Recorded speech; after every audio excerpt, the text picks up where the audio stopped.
So welcome to the connect tonight. Quickly share something before we let me get out of this screen. Before we get started, I've talked about since Tuesday. If you didn't see the video, don't go look for it because I'm gonna talk about it right now.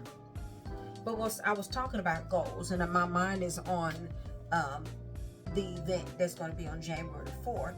And so I've been the Holy Spirit have been sharing some things with me about goals and goal setting and that type of thing, and how it's so prominent this time of the year where you set goals. It's a natural thing. You've been doing it since the age of 1. You've been setting goals, you just don't remember. But we've been setting goals since like forever. And so being at this time of the year is the most goal setting season of them all. I've been getting a few downloads, so I'm gonna share a little bit of some of the insight that the Holy Spirit has been sharing with me. And this is one thing you want to know: the Holy Spirit is going to share with you insights that you have learned, mastered, have been challenged in, have overcame or handled, or you have some level of mastery in it. If you have an insight that the Holy Spirit has given to you, but you haven't mastered it, then you're not supposed to say nothing yet.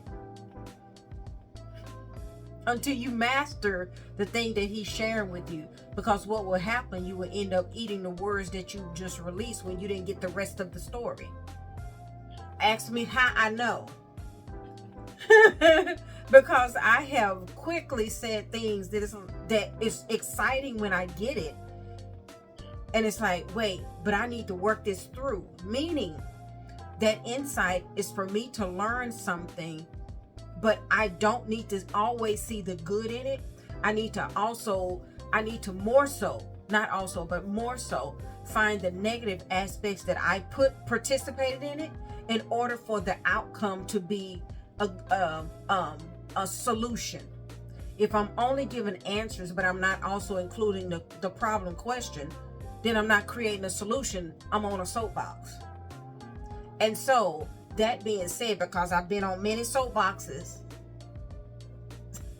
oh my gosh, and it's like, okay, wait, I shouldn't have said something before I allowed the Holy Spirit to work that through me.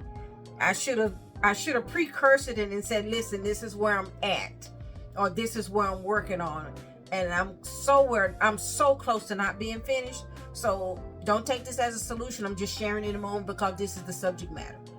It's something like that. I'm keeping it at bay until that meal gets cooked. Then I can serve it. But I do want to share a little quick something about goals and how goals. I don't want to go too far because look, if you're not paying to come to the event, then you're not getting the whole thing. Okay. So, but I'll share this with you. I did share this in my 1-minute video Tuesday. I talked about old goals, new goals, and current goals. And old goals, and we all have them. I still remember old goals that I had even before I was married. I remember goals that I set for myself in the 8th grade. I can also remember goals that I set for myself in the 4th grade. I'm so far removed from that though, but I still remember them. And I can remember some that I accomplished and some that I didn't. But I still remember, so that means I have a deficit, because I can remember the goal, and it's impossible for me to go back and to establish or meet the goal. I'm hundreds of years later, but I can still remember them. And so old goals are goals that we had that was way before, so long ago, but we can still remember them not being completed. The goals that you completed most of the time are goals, the old goals that you completed are most of the time goals that are like a lesson that you've learned that you share with others. So if there are goals that you had that you accomplished and you're in school as a teacher, I'll say, okay, this is what I learned. These are the goals I set. These are the marks that I made. And let me teach you how to do that.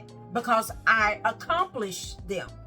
But then there are some goals that I did not accomplish, and we don't talk about them. And I would actually share, this is an old goal that I would never complete. I would never be able to do my homework in the 4th grade. I would never be able to read 20 books in a week to get that medal, that little, it was like a button. It was a reading program. I never forget it.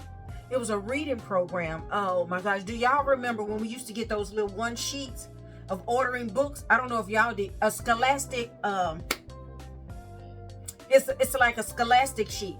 And it had the names of the books, and you chose the books you wanted, and you filled out the total at the bottom, and you were supposed to bring the money back in order to order the books. Yeah. Well, you know what? We didn't. It's similar to a book fair, but it was a sheet. You know, I'm much older, Chari. I know I don't look up, and I appreciate it. You listen. I appreciate you thinking that we went to school together, and that's all right.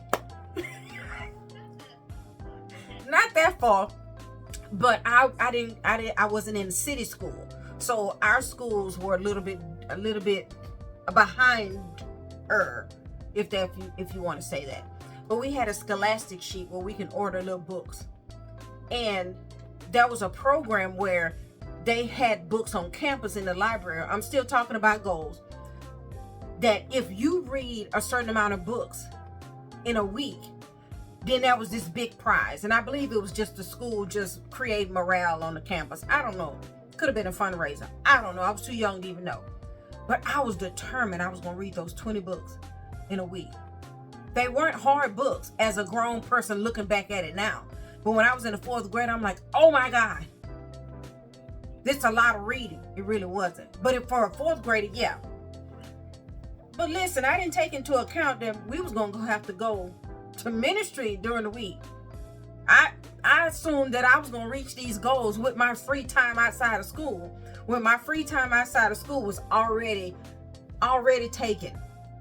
You know, but I set myself up I brought those books home, and I'm like, I'm going to read these books. I'm not going to go outside and play. We still went to Bible study, prayer meeting, Friday night choir. We still did all that, but I decided that I was going to give up playing. I still didn't read those books though. And here I am, hundreds of years later, still remembering the fact that I did not accomplish that goal. I don't feel defeated. I just remember it. And for years, that one little unmet goal inspired me to not read.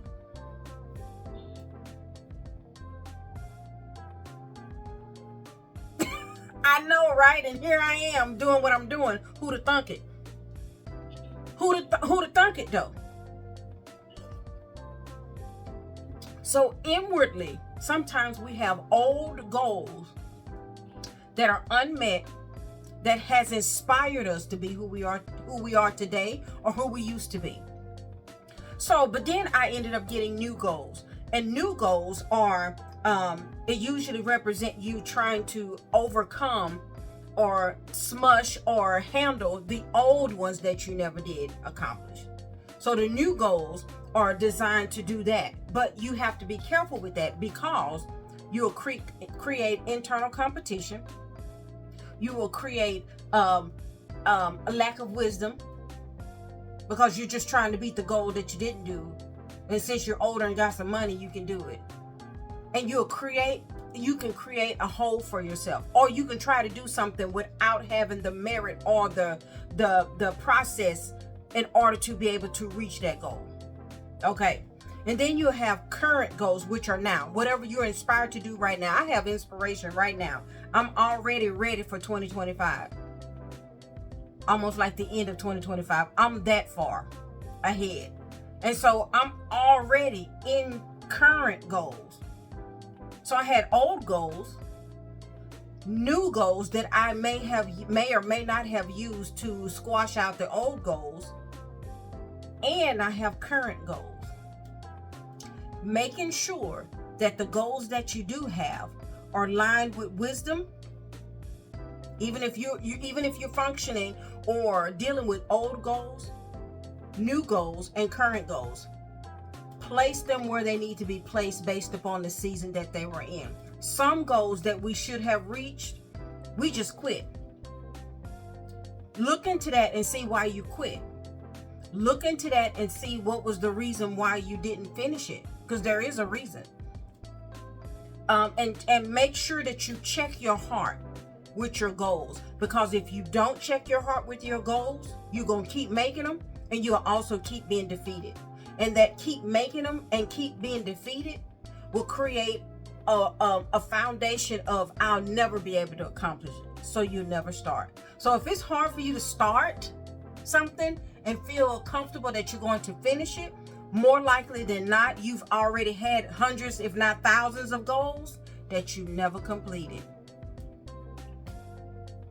Yeah.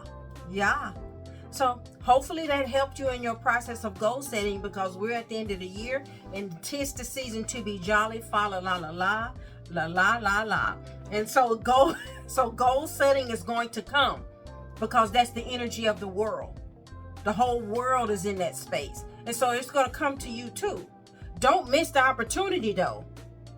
But be able to allow wisdom to lead you and guide you in your goal setting season as we dive into it. Goal setting and gift giving. Yay. All right.